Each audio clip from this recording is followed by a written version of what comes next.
Salut les amis, je suis ravi de vous retrouver aujourd'hui pour un nouveau tutoriel sur votre logiciel préféré, DaVinci Resolve 16. On va pas commencer bien sûr à faire du Final Cut ou du Adobe Premiere, non, on reste sur du DaVinci Resolve qui est notre logiciel préféré à tous. Donc voilà, je suis ravi de vous retrouver pour ce nouveau tutoriel, un tutoriel toujours axé sur les débutants, ceux qui découvrent un petit peu toute cette plateforme.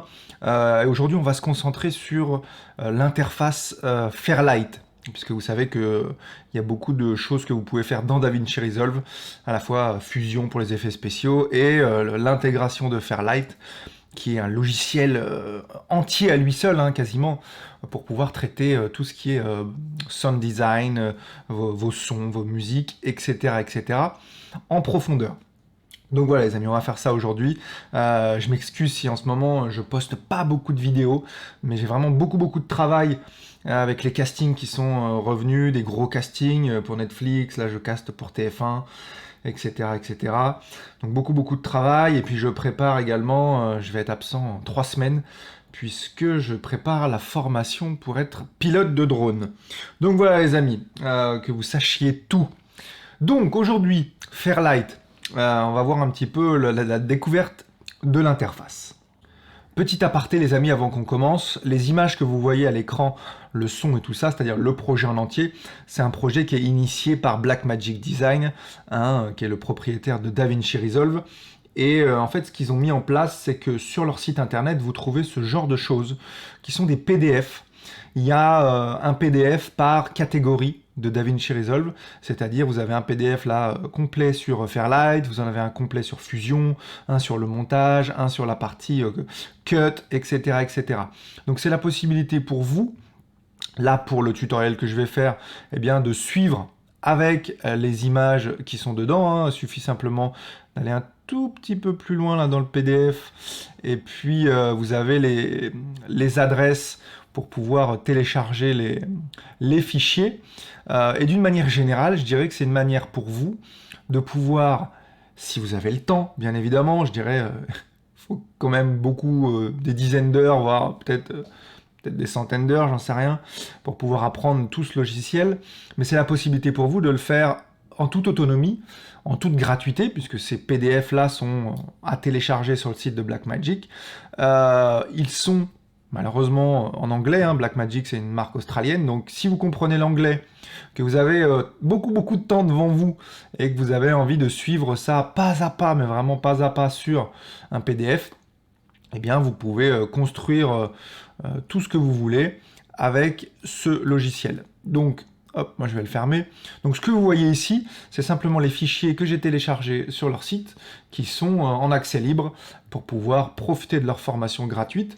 Et puis vous pouvez également aller sur leur site pour passer le petit certificat de formation, si vous en avez envie. Donc maintenant vous savez, voilà, je peux commencer. Donc pour commencer, vous voyez là moi je suis dans la partie Edit. Ce qui est important de savoir, c'est que tout ce logiciel, il est connecté. C'est-à-dire que peu importe que j'aille dans une interface, c'est-à-dire ici Fusion, ici la colorimétrie, ou nous, ce qui nous intéresse aujourd'hui, Fairlight, peu importe que j'aille dans une ou l'autre, tout est connecté. C'est-à-dire que là, je vais dans Fairlight, et vous voyez que je retrouve l'ensemble de mon montage que j'ai dans mon edit, dans mon montage. Ça, c'est la première chose à savoir, parce que sachez que le moindre changement que vous faites dans votre montage va se répercuter à l'intérieur de vos interfaces. Vous voyez ici, par exemple, je sélectionne un bruit stéréo de vent, je vais le déplacer, allez, ici, au milieu. Et bien vous voyez qu'instantanément, mon son, eh bien, il s'est déplacé instantanément aussi dans la partie Fairlight. Donc, très attention à ça, les amis. Tout est synchronisé. Donc, faites attention à ce que vous faites. Allez, on revient dans la partie Fairlight. De base, le logiciel, il se présente comme ça. Quand je dis de base, c'est-à-dire que tous vos onglets ici qu'on va voir sont désélectionnés. C'est-à-dire qu'à partir du moment où vous en sélectionnez un, donc il est surligné en blanc, hein, vous avez un pop-up qui va apparaître pour travailler sur différentes choses. Donc de base, il se présente comme ça. Commençons par tout en haut à gauche.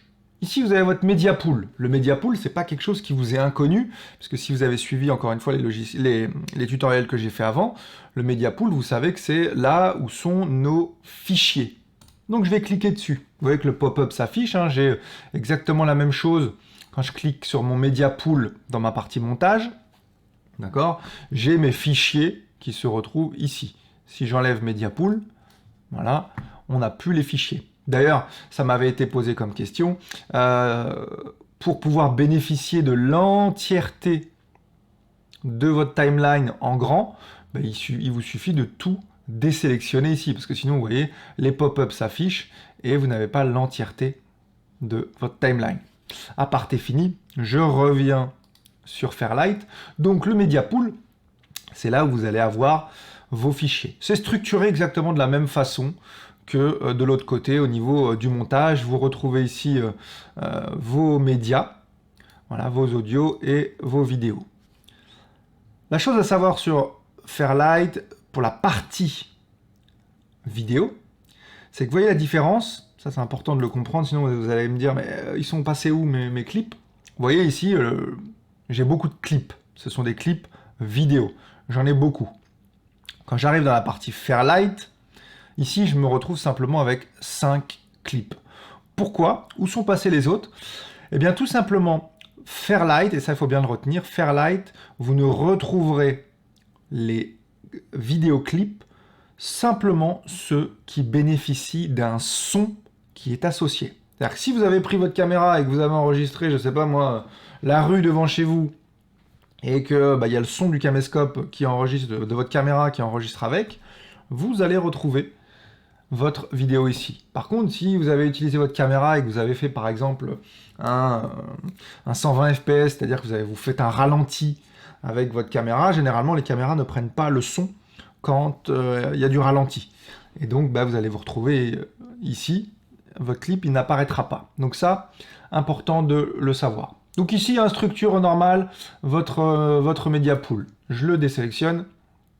La partie FX Library, les effets de son, c'est exactement la même chose hein, que vous retrouvez ici. Encore une fois, hein, c'est structuré, c'est très bien fait. Hein. Ici, dans FX Library, on avait des vidéos, on pouvait faire des transitions, c'est les titres et tout ça. Hein. Et ben, dans Fairlight, c'est les effets spéciaux que vous allez pouvoir, les filtres, les différents samplers, vocaux, voilà, différents plugins que vous allez pouvoir travailler. Moi, je travaille avec la version gratuite, donc vous allez, si vous avez la même chose que moi, ici vous avez Fairlight FX, et ici, je crois qu'en dessous, il y a autre chose, pour ceux qui ont la partie payante, je sais plus, c'est AI ou AU quelque chose. En tout cas, si vous avez AU quelque chose, sachez que c'est parce que vous avez la version payante. Donc ça, c'est les effets qu'on verra dans d'autres tutoriels que vous allez pouvoir venir mettre directement sur vos clips. On continue. Index, c'est simplement, vous voyez, la liste. Voilà, hein, c'est indexé de telle façon à ce que vous puissiez voir un petit peu votre montage, comment il est structuré, hein, la structure que vous retrouvez ici. D'accord? Le dialogue, les vagues, le vent, la musique et tout ça, c'est exactement la même structure qu'il y a ici, c'est-à-dire l'organisation de votre montage. Sound Library, c'est la possibilité pour vous, on le verra plus tard aussi, de télécharger différents sons, de créer une bibliothèque de sons, d'effets spéciaux et tout ça. Et donc c'est ici que vous la retrouveriez. ADR, je passe rapidement dessus, c'est pour tout ce qui est dialogue, donc on le verra plus tard. Je reviens sur la partie normale. Ici, en haut, vous avez le mixeur. Le mixeur, c'est quelque chose que vous allez utiliser, en tout cas dans les futurs tutoriels, assez souvent, puisque c'est ici que vous allez pouvoir travailler. Je vais mettre le son, par exemple. Et vous voyez que quand ça défile, vous avez ici le son hein, que vous voyez au niveau de vos dialogues, au niveau des vagues et tout ça. C'est ici que vous allez pouvoir... je vais le mettre en plus grand, ça sera plus sympa. Ouais, vous voyez, ici, dialogue, ouais, vous avez toutes vos pistes qui sont répertoriées. Donc ici, vous pouvez bouger, il n'y a pas de problème. Vous pouvez, en fonction du nombre de pistes que vous avez sur la gauche, ici, vous les retrouvez toutes. Musique étant la dernière, Celle-ci, Main 1, c'est l'interface globale, c'est-à-dire c'est le son qui correspond aux 6 premiers. Donc c'est un son général. Et à l'intérieur de chaque colonne, eh bien, on va pouvoir travailler le volume, simplement le volume de nos différentes pistes, mais on y reviendra. Donc le mixeur, eh bien, il nous servira à pas mal de choses, on le verra un petit peu plus tard, mais vous avez tout ce qui est travail sur l'équaliseur, par exemple, c'est-à-dire travail de différentes fréquences. Voilà, ici on a Hertz, d'accord, les fréquences en Hertz, ici on a de mémoire 50 Hertz, et puis tout au bout c'est 20 000 Hertz, donc ce sont différentes fréquences que vous pouvez venir travailler différemment, mais ça on le verra un petit peu plus tard. Donc l'équaliseur, hein, il y a également le travail sur les dynamiques, etc., etc. Donc ça c'est dans votre partie mixeur. La partie meters que vous avez ici nous amène quelque chose qui est complètement différent. Je vais remettre le son. Et vous voyez qu'on retrouve également voilà, les pistes qui sont ici. D'accord ? Et cette fois, on retrouve également un petit écran de contrôle voilà, qui va nous permettre de pouvoir également suivre le montage qu'on a fait. Donc c'est exactement... Vous avez la possibilité de pouvoir le détacher voilà, en cliquant, je vais le remettre. Hein. Vous cliquez en bas ici et vous pouvez le détacher. Voilà, et puis par exemple, vous pouvez venir le mettre sur un deuxième écran, si vous avez un deuxième écran. Donc ça, c'est la partie meters. La partie metadata, ensuite, vous voyez qu'il n'y a rien, c'est normal, il faut simplement sélectionner l'un des clips pour pouvoir avoir accès aux metadata, avec différentes inscriptions, je ne rentre pas trop dans le détail, mais ici, vous voyez, par exemple, on a audio bit depth, qui c'est la profondeur de codage de votre son, audio channel, c'est un 2, voilà, qu'on retrouve ici, ça veut dire que c'est un son qui est stéréo. Ça aurait pu être 1, ça aurait pu être... on va le voir ici, hein, si je change... change track, on peut avoir du 5.1, du 7.1, etc., etc. On le verra un petit peu plus tard. Donc vos métadatas, d'accord, je désélectionne. L'inspecteur, vous le connaissez, puisque... tiens, je vais sélectionner ce clip-là. On va voir un truc après. Clac. Vous le connaissez, l'inspecteur, puisque dans les tutoriels que j'ai fait sur le montage, c'est dans cette partie-là que vous pouviez travailler différentes choses de votre clip vidéo. Pour le son, c'est pareil en fait. Ici, vous allez retrouver différentes choses que vous retrouvez également dans d'autres pop-up. Hein. Mais par exemple, vous pouvez travailler le volume, vous pouvez travailler... Alors ça, c'est intéressant parce que je vais répondre à une question qui m'avait été posée. C'est-à-dire que pan, c'est la possibilité pour vous de venir régler sur votre clip, comment je pourrais expliquer ça, l'enceinte dans laquelle le son va sortir. Exemple, là on est à 0, on est au milieu, c'est-à-dire on est parfaitement centré. Ici vous avez voilà, ce bruit-là qui est un son mono, donc c'est-à-dire que de base il sort des deux enceintes en même temps, alors que sur un son stéréo, vous voyez qu'on a deux pistes, une piste à gauche, L, left, et une piste à droite, R pour right. Donc ce son mono, vous voyez que quand je le passe, je ne sais pas si on l'entend bien, mais normalement vous devez l'entendre dans vos deux enceintes. Voilà. Et bien, si vous venez changer ça, là maintenant vous allez l'entendre qu'à gauche. Et puis bah, là, de l'autre côté, vous avez compris l'idée. Il est à droite. Hop, je le reset à 0. Donc faites attention à ça. J'ai eu des questions parfois qui m'ont été posées sur Greg, je comprends pas, mon son il sort que d'un côté ou de l'autre.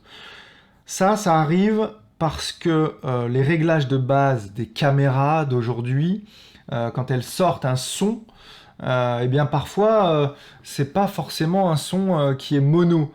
C'est un peu compliqué, mais des fois c'est un son stéréo qui se comporte comme un mono dans le... Bon, bref, je rentre pas dans les détails. Vérifiez juste que votre son, eh bien, il sort bien des deux côtés avec votre inspecteur. Et puis, vous pouvez le régler ici. Allez, je passe rapidement sur l'inspecteur. Ici, on a donc le Selection Mode. Vous le connaissez, c'est la même chose que dans le montage. Vous pouvez sélectionner en cliquant dessus un élément par un élément. Ouais, et puis, vous pouvez venir faire ce que vous voulez avec cet élément.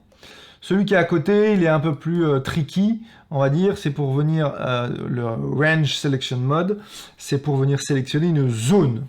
Je vais le faire, hop, vous pouvez venir sélectionner une zone entière. Attention à cet outil, parce que vous pouvez venir effacer une zone entière, et ça peut être problématique si vous n'avez pas correctement choisi ce que vous vouliez effacer. Exemple, là j'ai fait une zone de sélection, donc j'ai mon point out ici, mon point in ici, donc j'ai toute cette région qui est sélectionnée. Je vais effacer pour vous montrer, mais vous voyez qu'il y a simplement la ligne 1 qui a été effacée. Pourquoi? Parce que vous voyez qu'elle est surlignée en grise, et donc avec ma petite flèche, je peux venir en fait indépendamment sélectionner une ligne, une piste par une piste, ou je peux venir en sélectionner hop, plusieurs en même temps. D'accord? Donc en fonction de ce que vous sélectionnez, faites attention, parce que vous pouvez vous retrouver à avoir effacé quelque chose que vous ne vouliez pas effacer. Exemple, là vous voyez qu'on voit les 4 premières pistes. Si je descends un petit peu, eh bien voilà, j'ai la zone 5, la zone 6. Et donc si je me retrouve à effacer ces zones-là alors que ce n'était pas prévu, je vais me retrouver avec des problématiques dans mon montage. Donc ça c'est pour l'outil de sélection de zone. Le cut, vous le connaissez, je me remets ici. Si je veux couper, voilà, vous appuyez sur la touche C et vous venez couper à l'endroit où se trouve votre tête de lecture. Attention encore une fois, vous voyez que là, j'ai coupé et ça coupe l'entièreté de mes clips. Si je descends, est-ce qu'il y avait un clip ici? Bah, vous voyez que ça a coupé également le vent. D'accord? Donc faites attention, si vous voulez couper simplement un clip, pensez à ici le petit cadenas, bim, vous venez bloquer la piste et vous voyez que quand vous enlevez votre petite tête de lecture, cette zone-là n'a pas été touchée. Ça, c'est pour le petit rasoir, le petit ciseau. Le snapping, vous le connaissez, quand il est désélectionné, eh bien, alors je vais diminuer un peu la timeline. Quand il est désélectionné, eh bien, c'est compliqué de retrouver la place que votre clip il avait. D'accord? Donc, alors que quand le clip il est snappé, eh bien, voilà, tac, ça le remet à l'endroit où il était. C'est exactement la même chose que dans votre montage. Si je prends par exemple ici, d'accord, j'enlève ça, hop, le snapping il est enlevé, pardon, ça c'est le link, le snapping il est enlevé, bah là c'est compliqué de retrouver, d'accord, alors que quand le snapping il est mis, vous voyez, il va se mettre tout de suite, clac, voilà. Ça, c'est très pratique, le snapping. Je reviens sur ma timeline, je vais l'agrandir un petit peu. Les marqueurs et puis les flags, pardon, et les marqueurs, vous les connaissez maintenant. Si vous ne les connaissez pas, je vous renvoie aux vidéos précédentes. C'est la possibilité pour vous de venir notifier des choses spécifiques sur différents rushs que vous avez.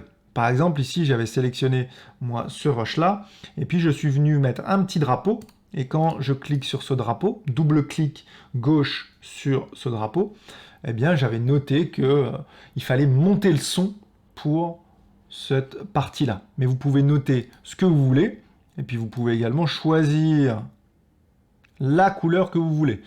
Je vous renvoie à la vidéo que j'avais fait sur les raccourcis, sur également comment vous pouviez régler chaque couleur de clip, etc., etc. Ensuite, on a différentes options pour la timeline. Ici, vous voyez que si j'appuie ici, vous avez vos vidéos qui apparaissent.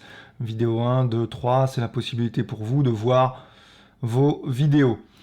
Ici, je l'utilise jamais, j'ai jamais trop compris l'utilité.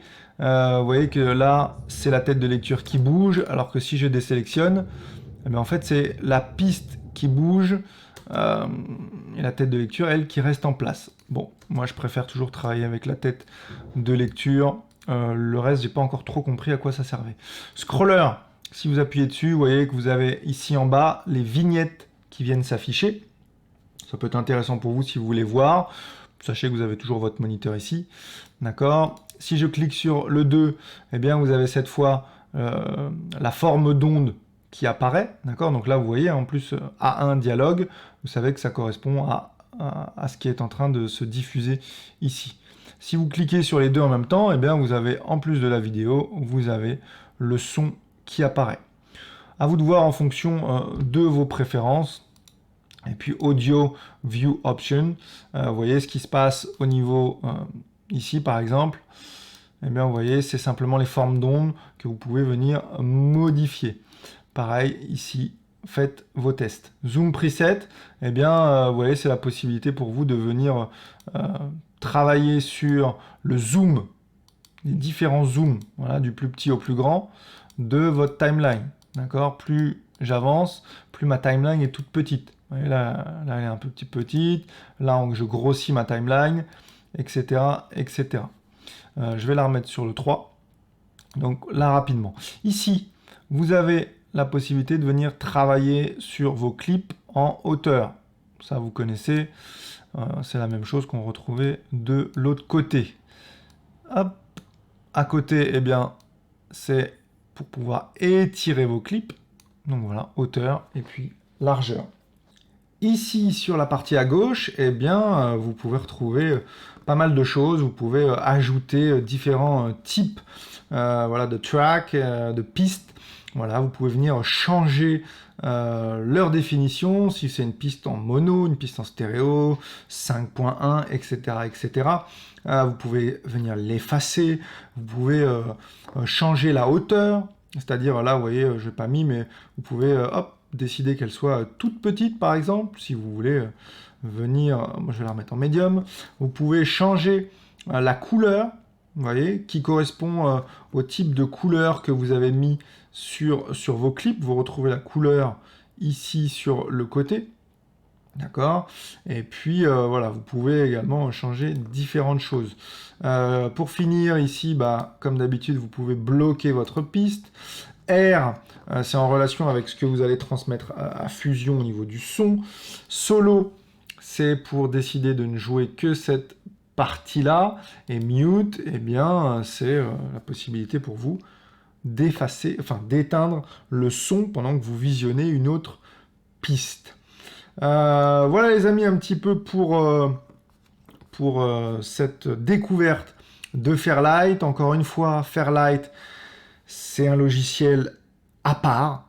Quand je dis à part, c'est-à-dire que chaque composant de DaVinci Resolve pris séparément est un logiciel complet. Donc c'est très fourni et il faut beaucoup de temps pour pouvoir le maîtriser complètement.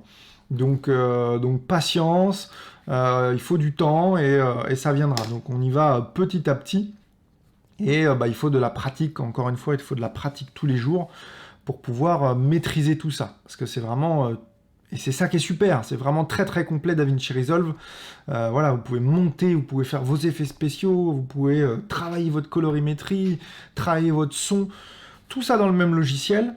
Ça demande vraiment beaucoup de temps. Moi, ça fait maintenant 1 an et demi que je travaille sur ce logiciel, au moment où je fais cette vidéo, bien sûr. Et il y a encore beaucoup de choses à découvrir. Donc voilà, je continue de me former avec différentes formations, différents instituts. J'exclus pas dans quelques temps de passer mes certifications Blackmagic pour pouvoir devenir voilà, ce que eux appellent un expert de DaVinci Resolve. En tout cas, voilà, travaillez tranquillement, prenez votre temps, découvrez le logiciel et puis tout va bien se passer. Voilà les amis, j'espère que cette petite découverte de l'interface Fairlight vous aura plu. On se retrouve très rapidement pour une autre vidéo. D'ailleurs, le voisin commence à faire ses travaux. C'est le signe pour moi qu'il faut que j'arrête la vidéo parce que ça va être le bordel comme tous les jours. Anyway, je vous fais des bisous les amis, prenez bien soin de vous, prenez soin de vos proches et puis je vous retrouve très vite